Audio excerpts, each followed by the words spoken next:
In tonight's Government Insider, turning the tide of government breakdowns, a new paper penned by Paul Light calls for greater attention on turning policy into action. This after a growing list of very visible failures. For more on this, I'm joined by Joe Davidson, Federal Diary columnist at the Washington Post.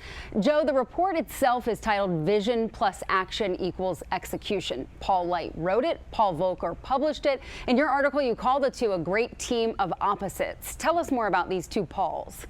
Well, Paul Volcker is the former chairman of the Federal Reserve. He's a tall guy, tall as any, not any, but taller than many NBA stars. And he's heavy with gravitas because he's been studying issues related to government reform, and he's been employed by the government for almost 30 years. And he's certainly well known around Washington. Paul Light is a professor of public service at New York University. I describe him as kind of a spry guy. He's full of wisecracks and wit, and he's about probably at least a foot shorter than Paul Volcker. So they make an interesting team. They strike me almost like as a straight man and comic duo, with Paul Light being the comic and Paul Volcker being the straight man. Well, the report pinpoints 48 federal agency breakdowns since 2000. It also calculates breakdowns per year, 3.1 under President George W. Bush and 3.5 under President Obama. Where does the blame of inaction fall in all of this? Well, they put the blame on both the president and the Republicans, and on both the Democratic Party and the Republican Party.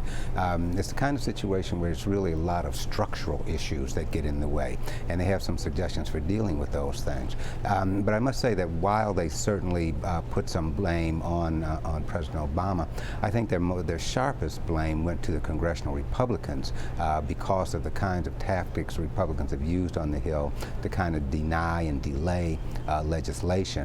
And they take, I think, the most withering blows in this report. Well, let's talk about the solution then. How would the Pauls turn the tide of the government breakdowns? Well, one of the things they say is that it is really the time for tinkering in terms of government reform is over, and they would like to see a real massive government overhaul. Now, I don't know that that's going to come anytime soon, and they aren't real specific about all of the elements of that, but they do have some suggestions. One suggestion is that whenever there's a piece of legislation on the Hill for some new government program, they think that an implementation study should go along with that. Right now, for example, the Congressional Budget Office will give an estimate on how much this new program will cost. Well, they suggest that somebody like the Government Accountability Office also provide an estimate on how this program will be implemented, just what it would take to implement it, how much money it would take to implement it, so that they kind of close the gap between policy and action. And too often they say that policy doesn't really turn into effective governmental action. Well, let's switch gears a little bit. You're also tracking the combined federal campaign. The CFC just closed its annual drive. Donations are said to be down. What's going on there? Well, donations have been falling steadily over the past few years, since 2009. So has participation among government employees. And when I talk with government employees, they cite such things as the 3-year freeze on their basic pay rates. That's now over, but since then they've only gotten small raises of like 1%. They also talk about some of the attacks, again coming from congressional Republicans toward federal employees, which seem to indicate that federal employees are not valued well. They're undervalued. I think this has really hurt morale, and I think that in turn has also affected the amount of money they're willing to donate to charity. Not that it necessarily would have to. It might not be a straight line correlation, such as a freeze on your pay and then you're not giving as much perhaps to charity. But I think the morale factor does come into play here, and a number of federal employees have cited that. What do you see as something to turn that around? Well, I think that the kinds of thing that will turn that around is showing federal employees that this charity, and it's really a coalition of charities, is really effective in making change, and that there are low overhead costs.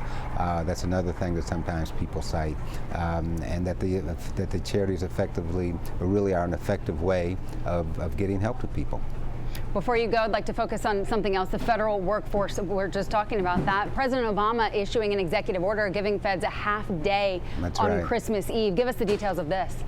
Well, on December 24th, they will be able to take that afternoon off with pay and won't be charged against their vacation or other leave balances.